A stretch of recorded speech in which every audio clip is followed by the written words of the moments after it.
Cystic fibrosis is a genetic disorder caused by mutations in the CFTR gene, leading to the production of thick, sticky mucus in the lungs, pancreas, and other organs. This mucus clogs airways, making it difficult to breathe and resulting in frequent respiratory infections. In the pancreas, it obstructs the release of digestive enzymes, causing malnutrition and poor growth.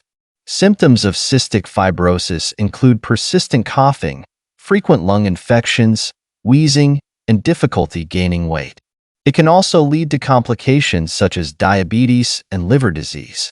While there is no cure for CF, treatments focus on managing symptoms and improving quality of life. These include chest physiotherapy, medications to thin mucus, antibiotics to treat infections, and enzyme supplements to aid digestion.